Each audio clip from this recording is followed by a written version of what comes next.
ማሚ ቢስ ነው ግጭት የሀገራችን ዘገምተኛ ባቡር ይግጮት ፍንዴክስ እንደኔ ጧባይ እንዳልልሽ ስለጃጀሽ ቅሪታ አካልሽን ማን ይሰበስብልሻል? ማን የጃጀው? እኔ እንደርሶ ለመሆን የሱ ፍትፍት የመሰለውን ሽበቴን ለማጥፋት ባጣ ባትሪ ድንጋይ ጨፍጨፍ የመቀባት የሚያቅተኝ መሰለው? ባትሪ ድንጋይ መቀባት ችግር የለውም እኮ ሆኖም ግን ስለጃጀሽ አስተሳሰብሽ አልሰራ ሲላቸው ጭንቅላትሽን እንዳይነክሱት ግን እፈራለሁ። አይሞትም ቢ ዛሬ ደግሞ እንደው የሚያረጋውትን ያሳጣሁት ማን ሞት እንዴ አንቺ? እኔ አዎ ልንገርሽ አይደለም ጅቡቲ ለ100 ዓመት ትሰጥ ሲባል ከቁጥር በኋላ ዜሮ ችግር የለውም ብለሽ ጅቡቲን እኮ ቁማር ያስበላሽን ጉደኛ ሴት እኮ ነሽ አንቺ። የእርሶንስ ማን ይንገሮት? እንደው 3 መንግስት ወይ ብለው ቀብረው አራተኛው ይሞታል ብለው በመጠባበቅ ያሉ ሬሳ ገናዥ እኮ ነው። አየሽ ግን መጃጀትሽን አእምሮሽ እንደማይሰራ አንዱ መረሻ እንጂ አልሞት። ያው እርሶ እኮ የሬሳ አበባ ይዘው አውሮፕላን ማረፊያ ስለሸኙት ብዬ ነው።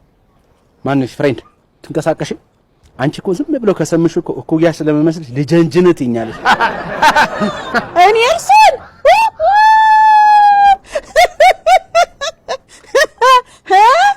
አሮጌ መኪና ያው አሮጌን ምንም ቢያድሱት 1 ኩንታል ከሰል ሞተሩ ላይ ቢያንዱበትም ይንተፋተፋል እንጂ ተረክብሎ አይነሳም። ተፍታፋ። አንድ ነገር ልንገርሽ የኔ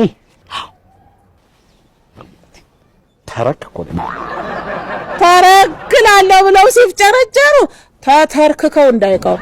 አሁን ባንቺ ቤት እልህ አስይዘሽኝ ጊዜ እንደሰጠሽ ያግባባሽኝ መሆኑ ነው አይደል? ያምርሽ ይቅር እንዴ ጊዜ የሚሰጡኝ በር ዘግተው ዝተው ለመውጣት ይሆናል እንጂ የአገልግሎት ዘመኑን እኮ ጨርሰዋል። እንደው ተገልብጠው ቢነበቡ ከለውጡ በፊት ኤክስፓየርድ አድርገዋል የሚል ተጽፎቦት እኔ ነኝ ኤክስፓየር ያደረኩት? ስሚ ግልገል ግቤ እንኳን እንደኔ ኃይል አያመነጭም። እናስሎት በእውነት ባይዘው ሰሞኑ ኢንተርኔት ምናምን አላየሽም?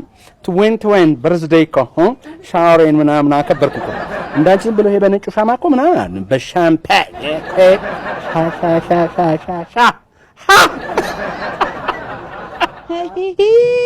አረ ይመኑ ያሉት ቀሪ ሂሳብ ላይ ገቡ እኮ። ይኸው ያሉት ቀሪ ጉልበት አነስተኛ ስለሆነ ወገቦን እንደ ልቦ ማንቀሳቀስ አይችሉም። እባክዎ ራስዎን የማጥፋት ሙከራ እያደረጉ ስለሆነ ያጠፉትን መብራት ያብሩና ይውጡ ነው የሚባሉት። ነገር ግን ልምከርሽ፣ ትልቅ ሰው ነኝ ብለሽ ራስሽን በየቦታው አትጣይ። ማንም ሰው ብሎ አያነሳሽም። እንደው ድንገት ያዘነ ቢኖር አላለ ሰልፌ ሊያነሳሽ ይችላል። አይዞት ለኔ ያስብ። እንደው ቢጠፋ ይትባረክን የመሰለ ልጅ ስላለኝ እሱ ተንከባክቦ ያነሳኛል። ለምንድን ነው ከሱ ልጅ ጋር ግን የወደቀ አንሱ ማህበር መስረታችሁ እንቅስቃሴ ማታደርጉት? እንመሰርታለን። እንደው እኮ ይጣራ ቢባል ነገር ይመጣል እንጂ ይትባረክን የመሰለ ጨዋ ልጅማ እርሱ አይወልዱ። አመጣሽው እንጂ አሁን አመጣሽው እንጂ እኔ እኮ ይሄ ልጅ ሲወለድ እኮ እናቱ ያንተ ነው ስትለኝ አምኜ ተቀበልኩ። አሁን አድጎ ግን መፍዙዝነቱን ስመለከት ግን እሱማ የኔ ሽንት አይደለም ልንገርሽ። በሉ ሟች እናቱን እያሙልኝ ሙቶ ቃሻ ያርጉኝ። ይውሎት ጥርጣሬም ካሎት ቅርብ ወራጅ ስለሆኑ እዛው ሄዶ አንደኛውን ያጣራሉ። ማን ነው ቅርብ ወራጅ? እኔ ልንገርሽ ጠቅላላ ሰውነትሽን ለቀብር ልከሽ ምላስሽና እግርሽ ብቻ ይቀርልሽ እኮ ጉደኛ ሴትዮ እኮ ነሽ አንቺ። አንድ ነገር ላስቸግርሽ፣ ነኪኪና ነሚጥ እየመጡ ስለሆነ ትነኪ አንዴ እዚህ የልጆች አየር ባትይዥ ማሚዬ አያቴ ነኪስት እማ ግቢስ ሽሮሽን አፍልተሽ ቡናሽን እየቀቀልሽ ከልጅሽ ጋር ሹቅሽን እየበላሽ አለ አይደል?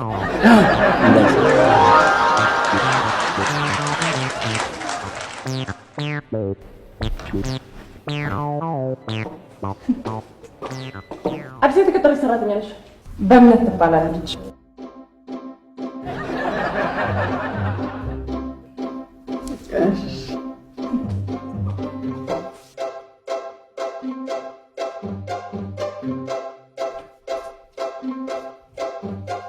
አልነገርኩሽም? አንድ ተግባብቶ የሚያወራች ሰው የለም። ይህ ሰውዬማ ከቤቱ ሲወጣ ራሱ 3 ፊደል እንዲያወራ ነው የተመደበለት። አንድ እሷን ከተፋት በምንዬ ቂጡም ላይ ራሱ ጮይ ብትሰኪበት ባህ የሚል ድምፅ ያወጣልሽ። አንቺ ብለሽ አታብራሪ። ስራ ላይ ሆኖ ሊሆን ይችላል። እና ስራ ላይ ነኝ በኋላ ተመለሱ ማለት ማንን ገደለ? የረባሽ ስም ይጻፋል የተባለ ይመስል አፉን ለግሞ ምን ያወራጫል? ይሄው ሌላ ማረጋገጫ ደግሞ መጣልሽ። ይትባረክ